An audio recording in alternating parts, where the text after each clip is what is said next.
What's going on, everybody? Hope you're having a great week so far. Doug here, one of the hosts, producers, and creators of the Genre of Your Life podcast, bringing you a review bonus episode this week.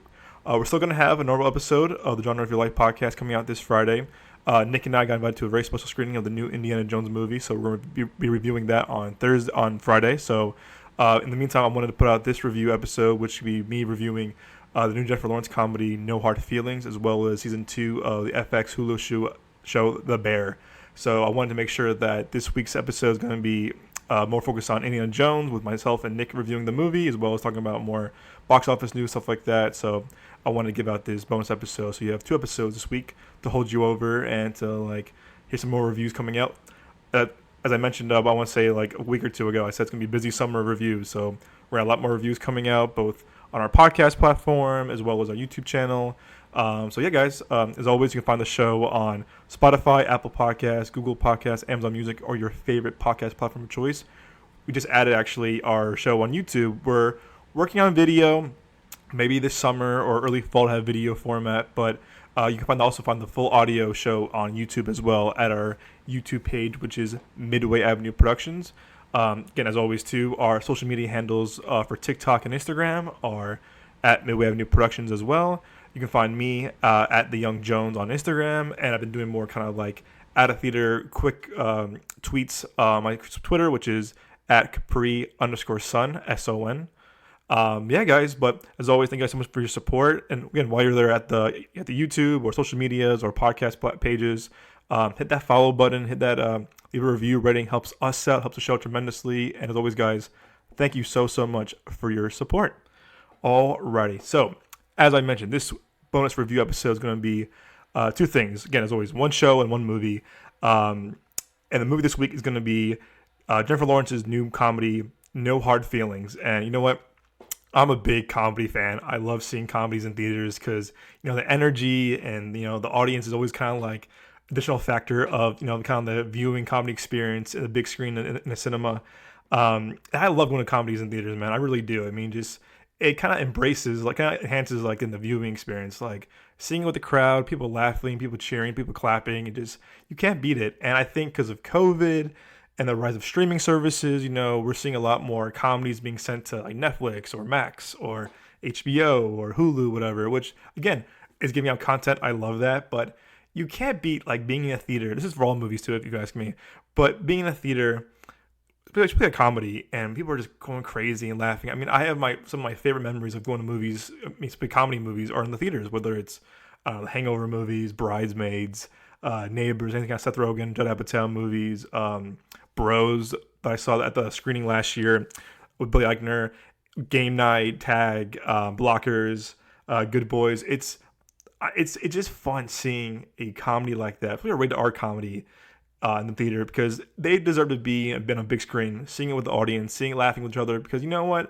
Life's too short. I don't feel like if you can laugh with one another, with a crowd, whether it's going when you do comedy stand-up, you just can't beat the feeling of seeing a comedy with others in a big screen, a big auditorium. It's the best. So with this, I was very excited for this movie for 2 reasons. One is that big Jennifer Lawrence fan. I think she's a great actress, but I wanted to see her more of a comedic actress, because she's definitely funny in stuff like Silver Linings Playbook and American Hustle, but those weren't comedies. And in the last movie she was in before this was Don't Look Up, which is a star-studded cast and directed by Adam McKay, who's again a very good director of comedy, which is Step Brothers, Anchorman, Talladega Nights, the other guys. So he knows his comedy, but she for sure kind of flexed her comedy muscle in that movie. But this one was for sure, this is her show. She's running the show here. This is going to be a full-on comedy, again, a rated R studio comedy, that is, and it's her movie. So looking forward to that. Also, the guy doing it, and I'm probably going to butcher his name.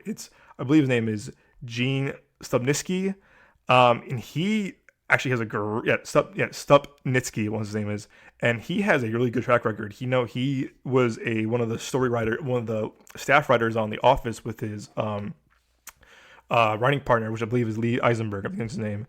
And he also, again, wrote stuff like a show that I loved that came out a few months ago, which is Jury Duty. He was one of the head writers, creators of the show. And he made a movie a few years ago called Good Boys. It came out in 2019. And I kid you not, guys, that movie, I seen that opening weekend with some friends. I was in stitches. I was crying, laughing. I almost peed my pants multiple times. And I remember seeing that movie just just crying. It was so funny. I was laughing. Yes, it's very, I know it's middle schoolers cursing, getting into trouble with with like parties and alcohol and drugs. It's a very definitely like middle school version of Super Bad. But I remember seeing it, I just was losing my mind. I was cracking up. I think this is hilarious. I remember like telling my friends about it, telling my family about it. I bought it on Blu-ray the moment it came out. Oh my gosh, this movie had me in tears. I was cracking up for sure. One of the favorite comedies I've seen in the past maybe 10 years, but also a favorite movie that year, which was 2019. And that movie just cracked me up. And the more I thought about it, I was laughing and laughing about it. I love that movie so much. It's a very underrated movie. So if you haven't seen that yet, I recommend seeing Good Boys for sure. So with this, going in, okay, cool. Good actress, good writer, director. I'm sold. You know what, guys? I had a great time with this movie. It's a very fun movie. For me, it's like I said, it's very fun seeing rated R comedies, especially comedy in general, coming back to the big screen, back to the theater.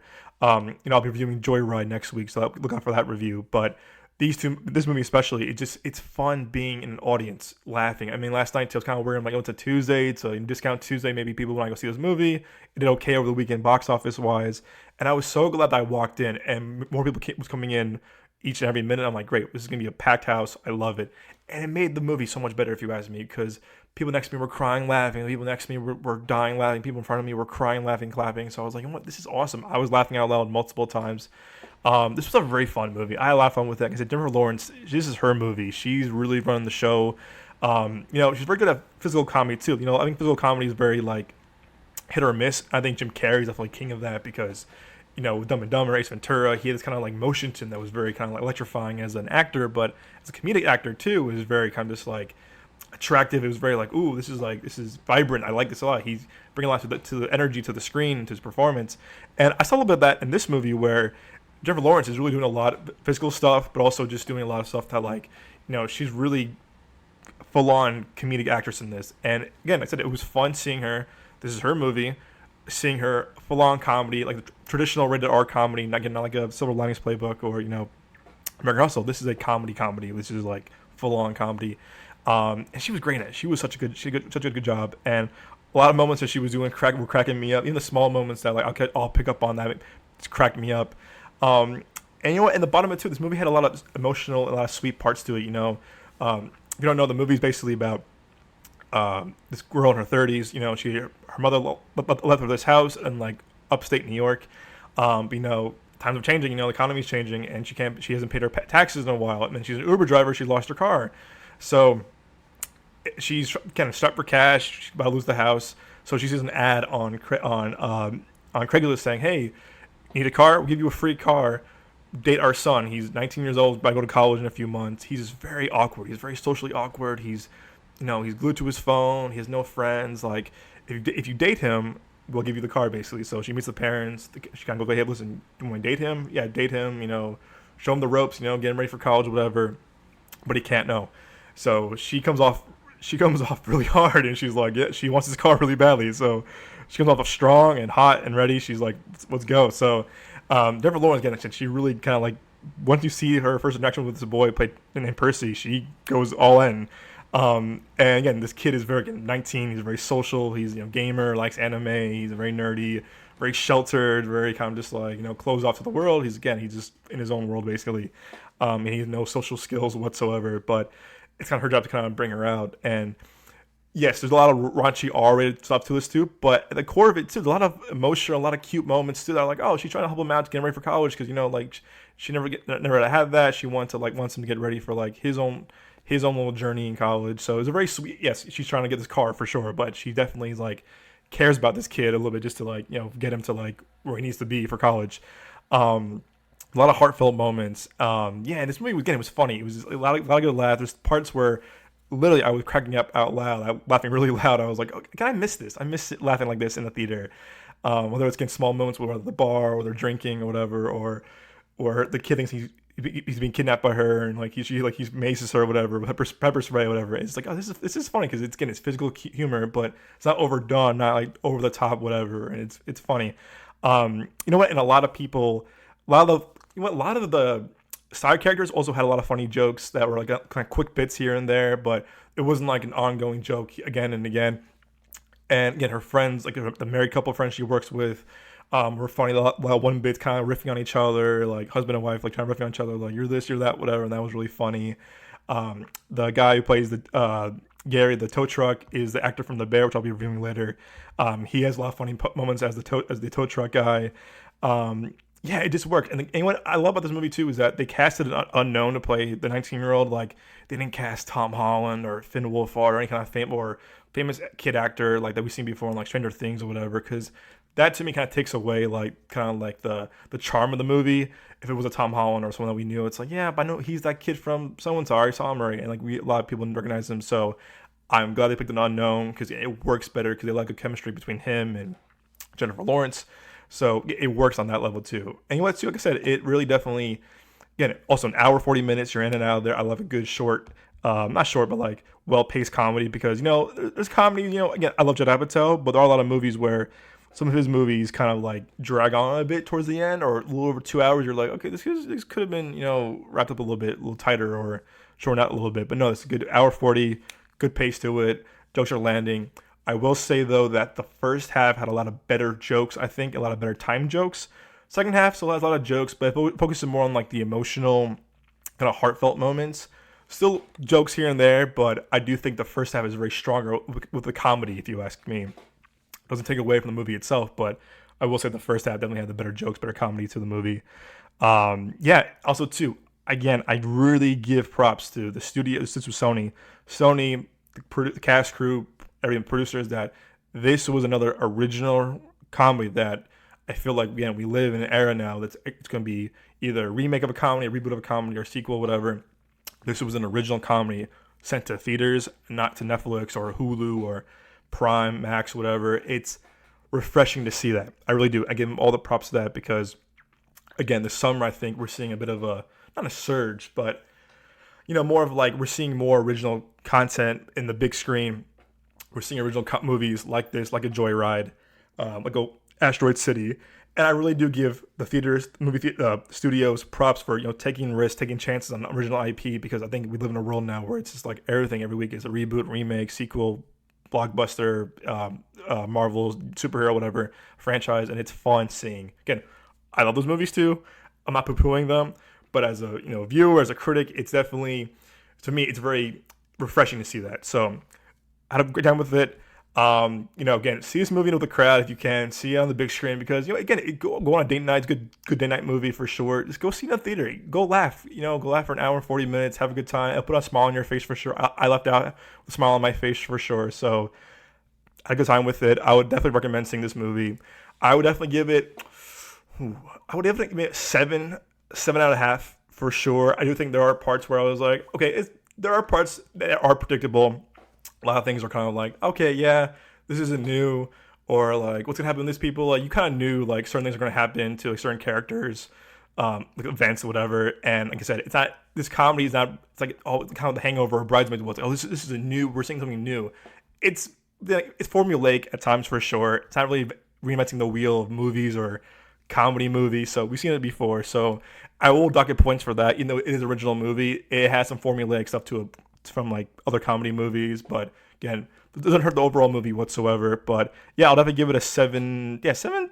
I think 7 out of 10 for sure. Definitely worth seeing. Maybe a matinee, but I would definitely see full price as well. And it's just fun seeing a funny movie like that in theaters. And I can't wait to see what this guy does next. Like I said, I love Good Boys. I think he's great. He was one of the staff writers for The Office with the writing partner. If you're a big Office nerd like I am, I'll give you an example. He was him and his writing partner were the guys in the episode of The Office where Frame Toby, where Michael wants to buy like marijuana from these guys, like the Vance moving guys, the Vance moving supply guys, whatever. And then Michael buys like fake wheat, like salad off of them. Those are the guys who wrote Good Boys. He did this movie, and they wrote it created Jury Duty. So good comedic writing guys. Again, I like seeing guys like this kind of like do funny features. Again, like I said, I love Good Boys, so definitely see that as well. And yeah, it's again worth seeing in theaters. So that's my review for No Hard Feeling, which is in theaters right now. All right, so second part of this review bonus episode is a show that, excuse my French, I absolutely fucking love. I love the show, which is FX and Hulu's The Bear. I remember seeing the trailer for it, and I was like, okay, Chicago. As a former Chicagoan myself, who actually grew up near where where the show takes place, I was like, oh, for sure close to home. But I don't know. I'm not a big foodie. I'm not a big like stuff about chefs and about Food Network or things about food. And I was like, yeah, it's I guess whatever. And I know the kid who's in it is the kid from Shameless. That from Shameless that everyone loves. Again, I wasn't a big Shameless fan, to be honest with you. I was like, it's fine. It just wasn't for me. I tried watching it a few times. And I was like, it's too dysfunctional for me. It's too kind of like, didn't work for me. No, there was some great actors in that show, but it wasn't for me personally. I knew the kid who was in both Shameless, Jeremy Allen White, who was in Shameless, and The Bear, is a good actor. I knew he has acting chops to him for sure. But yeah, I love the show. So anyway, I remember season 1 came out last year. Everyone was talking about, I got to watch the show Bear, and I was like, yeah, I'll watch it eventually. I started it. I was okay. I'm into it, but I'm not hooked yet. And then midway through the first season, I was like, now I get it. This show works. This show definitely works for multiple reasons. And what the genius about the show is that it's so chaotic, but you love seeing the chaos, and you love these characters, and you're like, oh, I get it. Again, it's so dysfunctional in so many different ways. Which again, for me, I just said that it was too dysfunctional for me for Shameless, but for some reason, this is more like controlled chaos. If that makes sense for this show. Again, I also think knowing where that area is, how close it was to my building growing up for 18 years in Chicago. Again, it also kind of hit a note for me personally. Also, they talk about Chicagoans. It has a Chicago kind of feel to it. So I'm like, okay, this for sure feels authentic and real. It didn't feel staged, whatever. And I remember watching the entire season 1. I was like, man, this show is awesome. Again, really fast paced, chaotic, funny. You laugh through the chaos. You laugh through the kind of the uncomfortableness of it all. But it's funny to watch. You're like, man, the characters are so like they're absurd, but they're not too like, oh, you don't hate them. You're like you're kind of an ass, but you're a likable asshole in a way. So I can get down with this. I can root for you, whatever. I thought the first season was really good. I came up for season 2. I was so excited for it. I totally forgot season 2 was coming out last week. I was hyped for it. I was like, awesome. And, again, I was like, they all came out. The one con I will say, though, before I begin my review of season 2 was I think Hulu kind of dropped the ball when it came to releasing all the episodes at once. And here's why I'll say this. I think we've kind of deterred from that a lot the past couple of years. I want to say right before maybe HBO Max was released and Disney Plus was released, was that, we were seeing more before those came out, it was mostly like, I think all at once dropped Amazon Prime, Netflix, Hulu, everything. And then once Disney Plus came out, Apple TV Plus came out, HBO Max came out, we were seeing more weekly release stuff. And I'm like, I was like, interesting. And I think what they were smart about that was because it was building tension, it was building momentum, building anticipation for each week. And then you saw a lot more streaming services do that, like Amazon, like Hulu. Netflix was doing that weird thing. It was like volume 1 first and volume 2 a few weeks later, which I kind of get, but also I'm like, guys, I mean, it's kind of the same thing, but not really. But I think that was a genius move on them because it was building momentum. Like, okay, cool, we can gain more followers, we can gain more anticipation, more eagerness for the show. It definitely. I think that was definitely a really smart move to do the weekly releases. I think a lot of more streaming services and networks kind of picked up on that. Because wait, we're building momentum. We're building anticipation, whether it's a Game of Thrones, whether it's a Mandalorian, whether it's Ted Lasso. I think the weekly release strategy was working a lot. And I think streaming services were definitely getting kind of not a boost, but like they were getting more subscribers, like, word of mouth. Like, I remember Ted Lasso especially. Have you seen Ted Lasso yet? No. People were getting Apple TV just for Ted Lasso. So, or HBO or Max for The Last of Us or a show like that. It was building excitement, building more momentum that attracted more and more reviewers and audiences for these shows.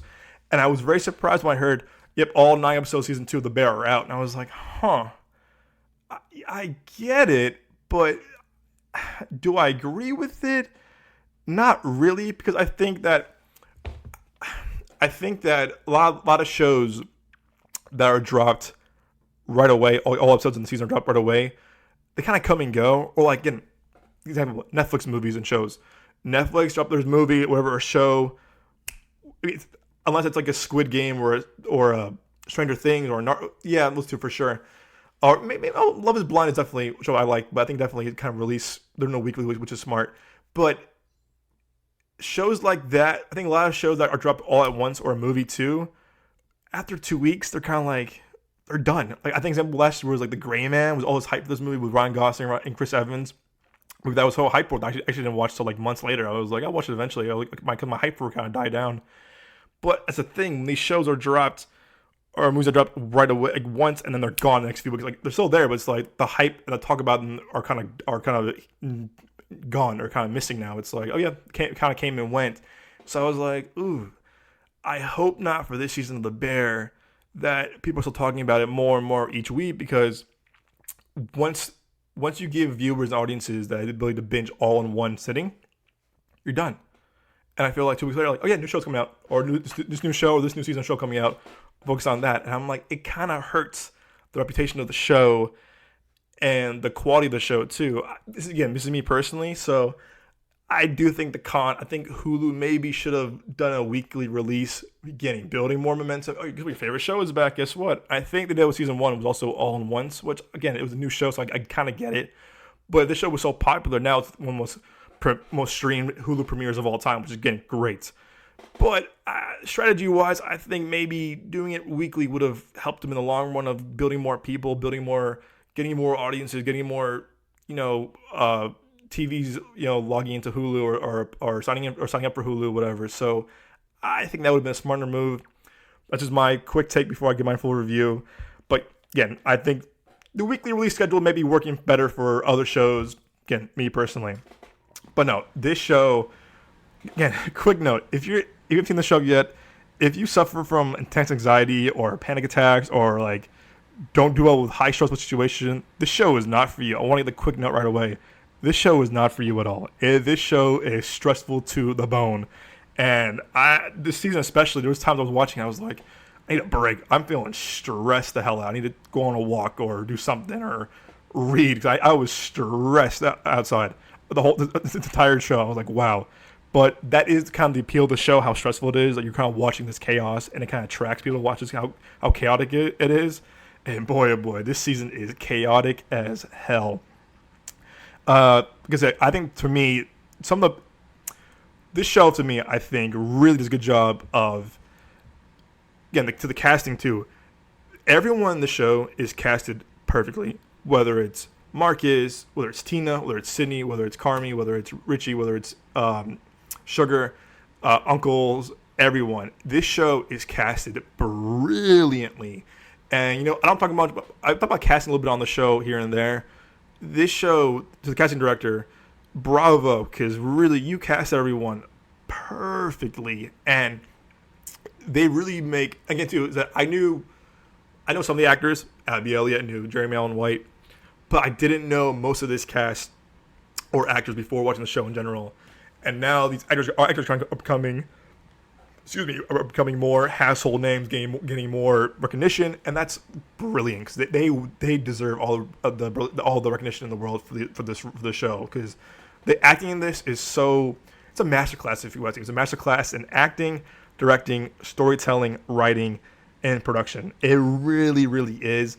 And I tweeted this last night, or maybe this morning, was that I think this is definitely by far some of the best television I've ever seen in my life. And I'm more of a movie guy than TV guy, but now because of streaming, I'm watching more TV, kind of learning more.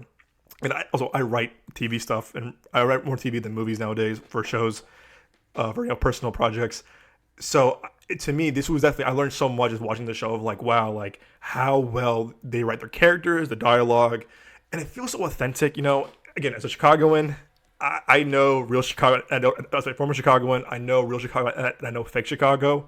This show is so true to Chicago in so many different ways, where I'm like, wow, good on them. They got the facts down, they got the people down, they got the like environment down, they got the nature of like being in a city. If you're living in Chicago, how certain characteristics, certain kind of like behaviors.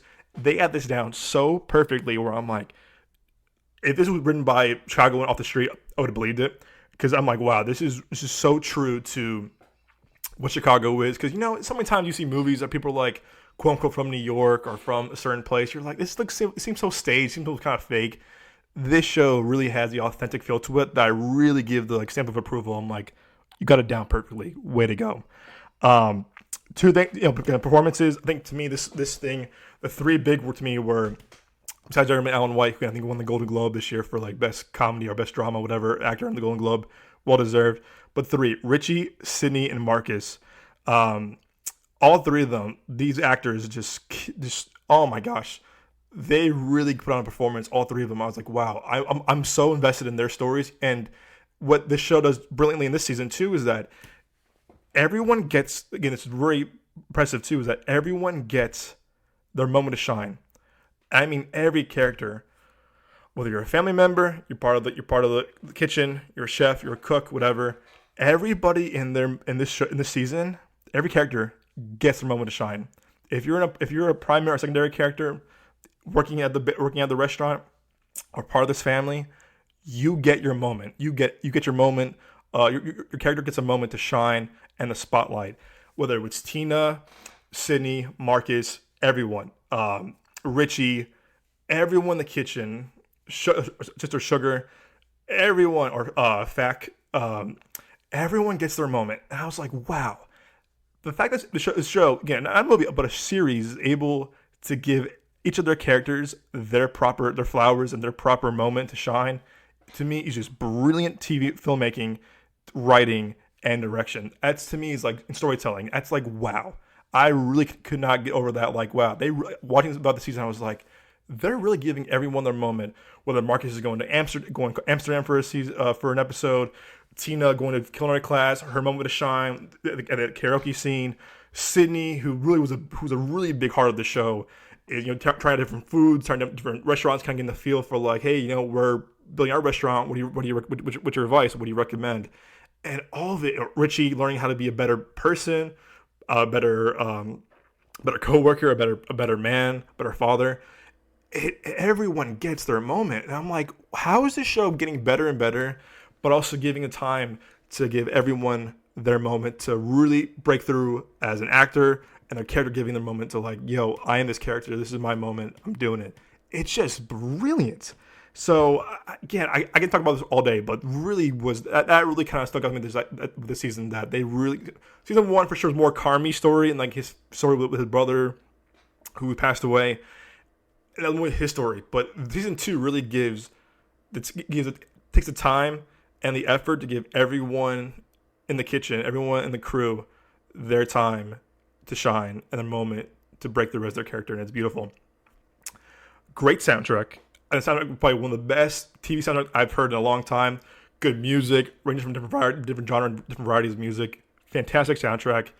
Cinematography. There's some really cool shots of Chicago, both aerial, which is like above shots, on the ground through the city, where I was like, okay, this is Chicago. This isn't like filmed in like quote unquote Atlanta or LA or a backlot. Yeah, quote unquote, this is Chicago. No, this is Chicago, and that authentic feel to it is really what kind of drives it home for me personally.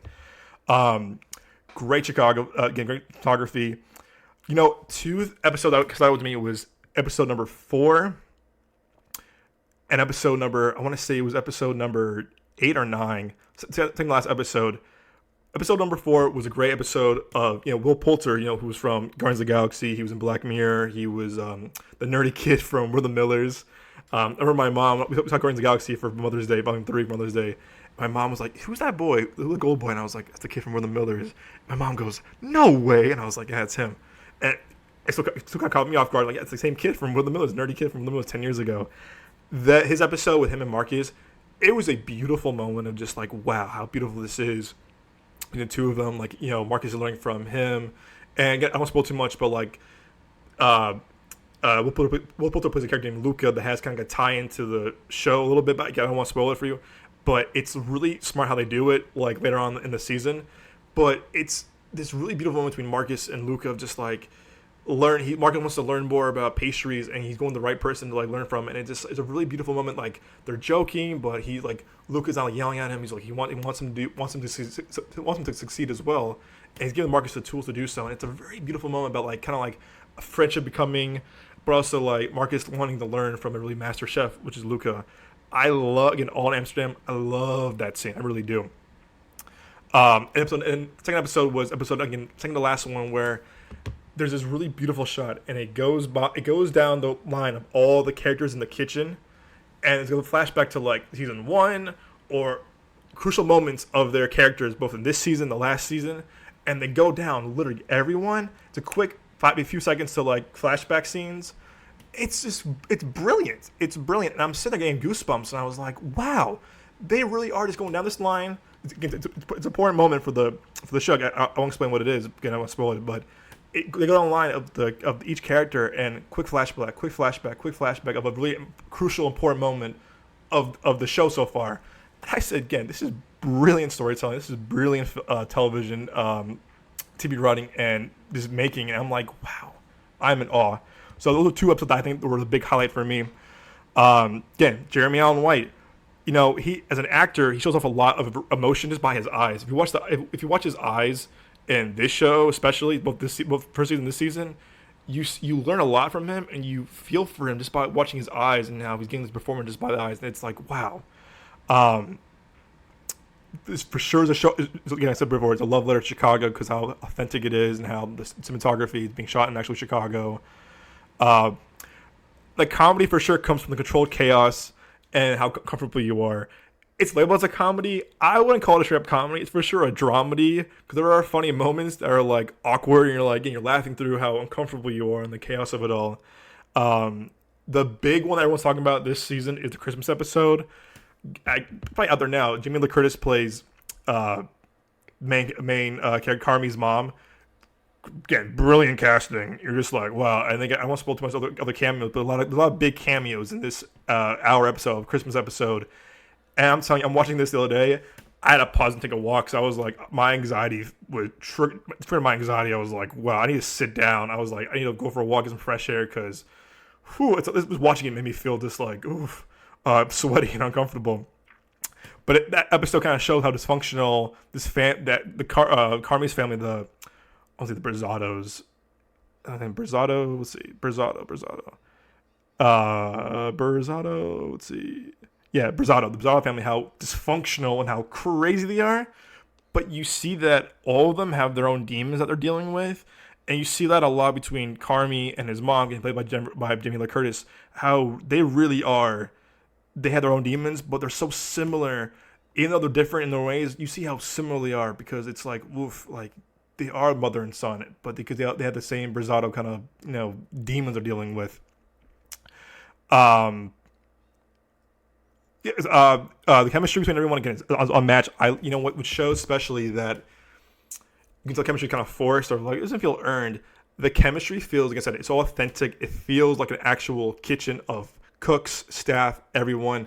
They really do a good job of having each cast member really work with each other and bringing out different emotion, different performance out of each other, and that's you want that in a show. I think with actors, I have multiple actor friends that say I want a good scene partner that can like elevate me or enhance me or kind of like bring to the next level. And I think that in this show, especially, each cast member kind of elevates their their peer and their co-star, and it's like wow, you're getting performance out of each other because how brilliant you both are together in the scene or as a group. So yeah. One more thing I'll mention about the Chicago authentic feel to it is that there's a few scenes we're talking about like Chicago history or the Cubs. And, I'm again Chicago, and even though I moved to Arizona, I'm a big Cubs fan. And when we won the World Series in 2016, that was a very special moment for me and my family, and all of Chicago. I moved the year they won. I moved the year they won the World Series. It's just like the dialogue is so like. You gotta slow down with like Chicago Cubs facts and Chicago history facts, and I'm looking at my research. I'm like, yeah, it's so true that they did the research. The writers on the show did the research of wow, like they got everything down to a T. This is correct. That's correct. It's real, and it's like wow, the writers. I love shows that have good writers, but when you have writers that do their research and do their facts, bravo! Like hats off to you because that's brilliant if you ask me. The camera work in this season is phenomenal, but the last episode, again, I won't say what, when they're going through two different rooms, whether it's the kitchen or the front of the restaurant, the mood shifts immediately, and you feel a change in tone and mood once they come out of the kitchen into the restaurant to the kitchen, you feel the mood and the shift of the tone and mood every time. And that just to me was, the music changes, the sound changes, the chaos changes, and you're just like, wow. Just by the camera work alone, you see this big change. With a second or two. Didn't take a minute or more. It's a second or two. And it's there. You're like, well, scene change. I feel it now. I feel differently. Back to the kitchen. You feel differently. Back to the restaurant. You feel differently. I'm like, just from the camera work alone, brilliant. And I was like, and I rewound it a bunch of times. So I'm like, to watch a scene, I was like, yeah, you feel a shit in your body. Like, I'm not in the same place anymore. I'm in the back of the kitchen. You feel how stressful it is. Go to the restaurant, more relaxed. Still kind of stressful, but more relaxed. Boom, back chaos, music changes, And I'm like, wow. Again, I'm not a big camera or cinematographer kind of person, but I'm learning more about it. And this show especially, I think it's giving me a masterclass in camera work and cinematography, because I was like, brilliant. He'll probably never watch this show or hear our podcast. Christopher Storer, my friend, he's the director and creator and main writer of the show. Please, man, hats off to you, man. I give you my full applause, because you really made this show something really special. And like nowadays too, I think you see a lot of shows with a dip in quality each season, or maybe like a spin-off series, whatever. It's really impressive to see a show like this, where season 1 was already great, but season 2 you brought it to a whole new level, and then the quality even got even better, and your storytelling, his direction, his producing, his writing really elevated. And I think he improved on his quality 100% on this. And it's like, again, it's very impressive to see a show continue on in quality and keep improving. Because again, you see a lot of dip in quality in Mandalorian, and I love Ted Lasso. There were some parts I'm like, it's not as good as season 1, but it's for sure noticeable in seasons it shows that you're like, wow, yeah, that you see a dip in quality. But this season 2, I think, was really he really went above and beyond with his direction and storytelling. I would love to see what he does next. After this show, or if he does a feature film, whatever. Sign me up. I want to see what the guy does next, because again, he's a young dude as well. I love seeing young talent really kind of like, really have grasp on storytelling and filmmaking. And I think he has a great voice for filmmaking and storytelling. So I can't wait to see what he does next. Like I said, this show, you should know too, it doesn't have the best ending as always, and I think, without spoilers, this show does not end on the best note. But again, if you know the show, it's not surprising to you. But when the show ended, season ended, I was like, I cannot wait for the next season. Like, I wish it was tomorrow or next week. So I am so invested. I'm so fully involved with these characters and everyone. And just getting all the cameos, the stars they brought into this season, it was like, wow, this show must be really, really touching a bunch of audiences and different actors, because they have so many big, and almost spoiling, a lot of big cameos and stars are in the season. I was like, wow, they must really love this show, because they brought the star power for sure. Like I said, guys, please watch the show. Please support the show. It's on Hulu. Both seasons are out right now. Both season 1, season 2. There are 30. There's some longer episodes, mostly like 30, 35-minute episodes. There are lots of longer ones. But this show, to me, really is some of the best television I've ever seen in my life. And it's, again, genius. Again, I said masterclass in acting, directing, storytelling, camera work, sound design, everything. And I was just really just floored by this season. I think the season's even better than the first season, if you ask me. Just a brilliant show. Again, hats off to everyone involved. Cast, crew, directing, everything, producing, everything. And I'm not a foodie, but like I want to learn more about food now after seeing this show, where I was like, I want to see what kind of food is, or what restaurant I should go to next, and kind of like learn more about it, because I was very, very intrigued by all of this. And like I said, it's a brilliant show. Please watch The Bear. It's really phenomenal. But yeah, guys, that will conclude this review roundup bonus episode.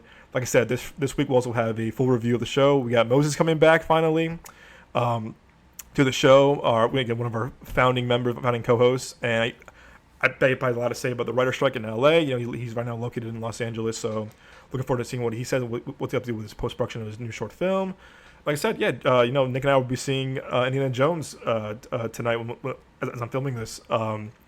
those early screenings. So can't wait to review that on the show for you guys this week. And like I said, it's gonna be summer movie, guys. We're already at the end of June, early July. We have a lot more to review, a lot more coming out. So hope you stay tuned with us, and we'll see you guys next time. And we will also see you at the movies.